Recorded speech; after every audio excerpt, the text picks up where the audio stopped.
Topic ఏంటంటే ఇది ఏదంటే క్రిస్మస్ నెల. క్రిస్మస్ అంటే ఏంటి? దేవుడు పుట్టినరోజు, దేవుని స్తుతించుట. క్రిస్మస్ అంటే క్రీస్తుని ఆరాధించడం కదంటే, క్రీస్తుని ఇచ్చుట. యేసుప్రభు పుట్టడం వల్ల మనకి ఏమొచ్చింది? రక్షణ. యేసుప్రభు పుట్టడం వల్ల మనకి ఏం కలిగింది?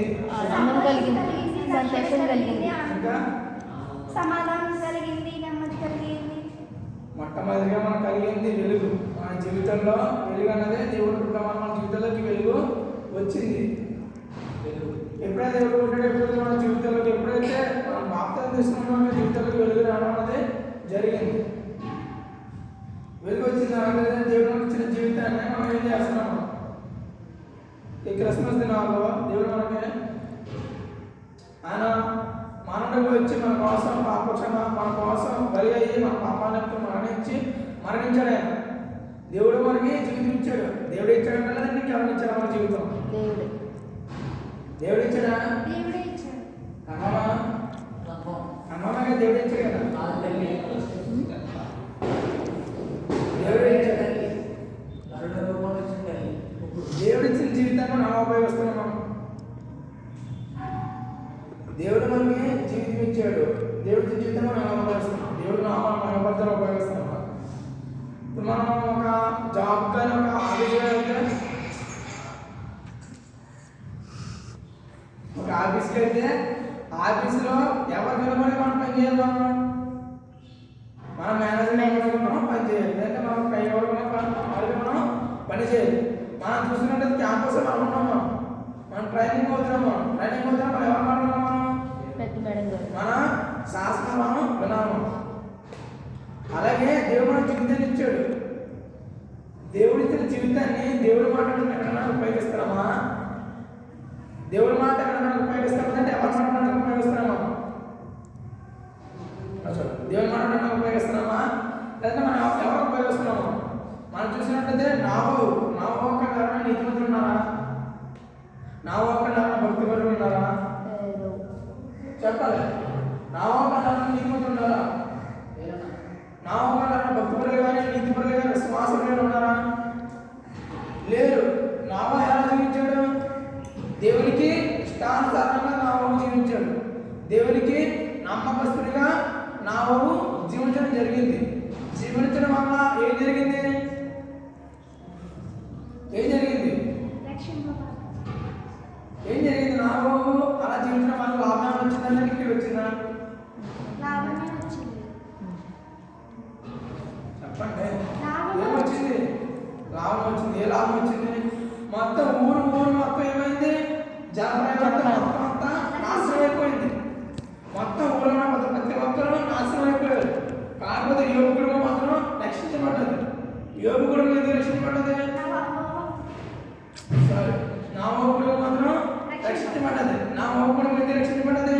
దేవునికి ఇష్టమైన వారిగా ఉన్నాడు కాబట్టి, తన కుమారుల కోసం నిరంతరము ప్రార్థన చేస్తున్నాడు కాబట్టి. మనం ఆదికాండం 6వ అధ్యాయంలో చూసినట్లయితే మొదటి వచనంలో దేవుడు నరుని సృజిస్తాడు. 6వ వచనం చూసినప్పుడు నరుని సృజించినందుకు సంతాపం పొందుతాడు, లేదంటే బాధపడతాడు దేవుడు. 1వ వచనం నుంచి 6వ వచనం ఎందుకు బాధపడ్డాడు దేవుడు? సృజించిన దేవుడు ఎందుకు బాధపడ్డాడు? తన ఇష్టానుసారంగా లేరు కాబట్టి, తన ఆజ్ఞను నడుచుకునే వారుగా వారు లేరు కాబట్టి. మనం చూసినట్లయితే ఇప్పుడు మనం ఆఫీసులో పనిచేస్తున్నాం, మనం అంటే పెద్ద కంపెనీలో మనం పని చేస్తున్నాం. మనం వాళ్ళకి నచ్చిన టైంకి మనం రాకపోతే, లేదంటే ఆ కంపెనీ రూల్స్ రెగ్యులేషన్స్ మనం పాటించడం వల్ల ఆఫీసులో ఉంచుతారా? అంటే తీస్తారా? మరి ఈ భూలోకం ఉన్నట్లయితే దేవుడు చెప్పినట్టు ఈ భూలోకం ఉన్నట్లయితే మానవుడు నిర్మించిన ఆఫీసులు కానీ మానవుడు నిర్మించిన కంపెనీలు కానీ దాని యజమాని అలా చెప్తాను నడుచుకోవాలి మనం, లేదంటే వారిని అక్కడ ఉద్యోగం మనం తీసుకోవడం జరుగుతుంది. అదేవిధంగా దేవుడు కూడా మన ప్రణాళికతో ఒక గుర్తింపు, లేదంటే మన పట్ల కార్యం జరిగిందని చెప్పి దేవుడు మనకి భూమి మీదకి మనం పంపించాడు. పంపించే రీతి మనం అలా జీవిస్తున్నాం. మనం దేవుడికి నమ్మకం మనం జీవిస్తున్నాం. మనం దేవుడికి ఆజ్ఞ అనుసరించి మనం నడుస్తున్నాం. మనం ఎలా నడుస్తున్నాం?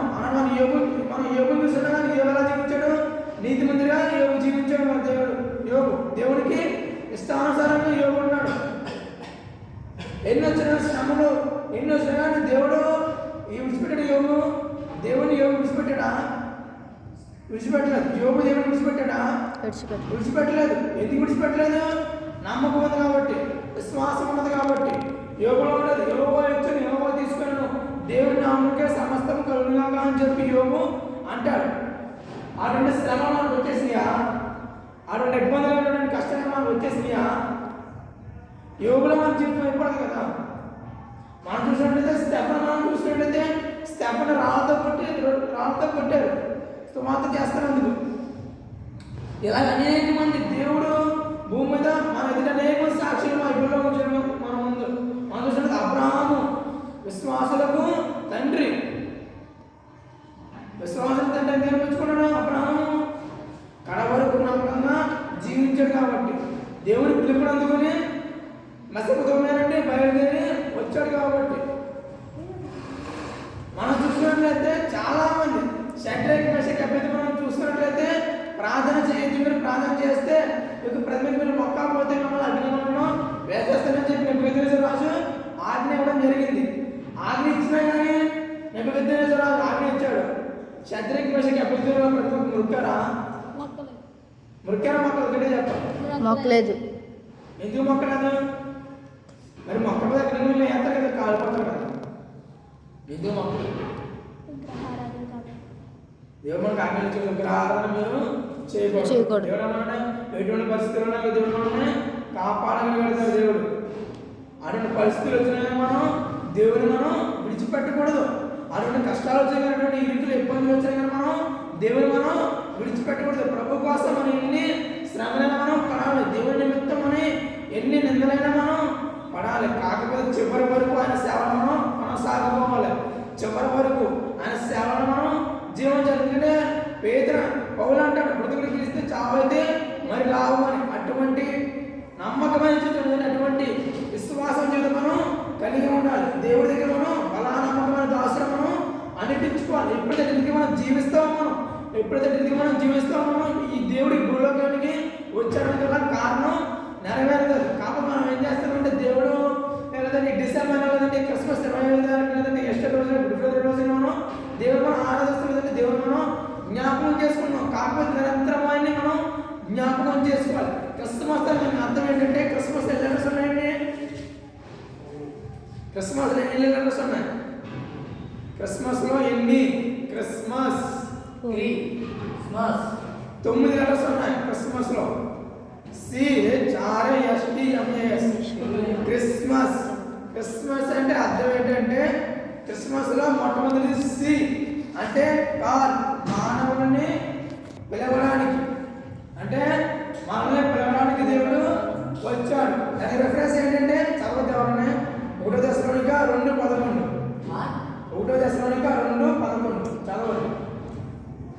నెక్స్ట్ హెచ్ అంటే ఈ అంటే బాగు చేయడానికి, మానవుని పిలవడానికి, బాగు చేయడానికి. తర్వాత ఆర్ అంటే విమోచించడానికి, ఐ జీవము ఇవ్వడానికి, ఎస్ నశించడాన్ని రక్షించడానికి, ఐ టీచ్ బోధించడానికి, ఎం మిషనరీ అంటే పరిచారం చేయడానికి, ఏ పాపాలను కడుగుటకు, ఎస్ పాపులను రక్షించే. క్రిస్మస్ అని అర్థం ఏంటి?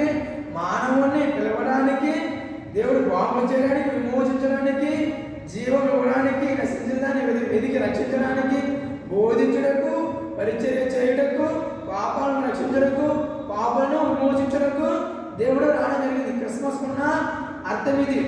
దేవుడు మనం జరుపుకున్నాం. దేవుడు మనం పుట్టిందని మనకి ఏదైనా వంటిది మన శారీరకంగా క్రిస్మస్ రోజున సిలువ మోయుట, క్రిస్మస్ రోజున సిలువ మోయుట. క్రిస్మస్ జరగడం లేదంటే క్రీస్తు పుట్టడానికి అనేక మంది సిలువలో మోసారు. సిలువ మోయడం అంటే ఏంటి?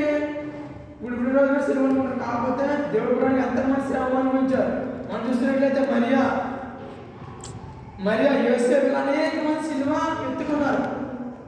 దేవుడు మనల్ని పిలవడానికి వచ్చాడు, మనల్ని రక్షించడానికి వచ్చాడు, మనల్ని పాపాలను విమోచించడం లేదంటే ఈ పాపంలో మనల్ని బయటకు రావడానికి దేవుడు మనకి రావడం జరిగింది. అట్లయితే మనం జీవించి ఒక నమ్మకమైన సేవకుడు లేదంటే ఆయన దగ్గర గొప్ప సాక్ష్యం పొందుకుని బలానమ్మకమైన దాసులు అనిపించుకుని ఆయన యొక్క పరలోక రాజ్యంలో చోటు సంపాదించిన వరకు నిరంతరం ప్రార్థిస్తూ యోగు వలె లేదంటే నాబోగు వలె ఆనాడు అబ్రాహం వలె మనం జీవిస్తూ బ్రతకాలని కోరుకుంటూ చిన్న మాటలు ముగిస్తున్నాం. కొద్ది మాటలు దీవించుగా. స్తోత్రం స్తోత్రం స్తోత్రం స్తోత్రం స్తోత్రం స్తోత్రం స్తోత్రం స్తోత్రం. నువ్వు ఒక భూమి దిగడానికి కారణం అంటే మాతో మాట్లాడడం కదా ప్రభా. మమ్మల్ని పెరగడానికి, మమ్మల్ని బోధించడానికి, మమ్మల్ని రక్షించడానికి, పాపాలు కలగడానికి జ్ఞాపకం వచ్చాను గుర్తులు జ్ఞాపకం చేసుకుని వస్తున్నారండి. క్రిస్మస్ అంటే నిన్ను ఆనందించడం వస్తున్నారండి.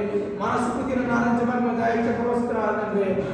జ్ఞాపకం చేసుకున్న నా బాబులే ఏమోలే జీవితం దయచేసి వస్తున్నారండి. విశ్వాసాలను కోల్పోకుండా, విశ్వాసాలు సన్నగిపోకుండా నిన్ను ముందుగా గురిపెట్టుకుని జీవించడానికి దయచేసి వస్తున్నారండి. 60 మంది మీరు తిరండి ప్రభా.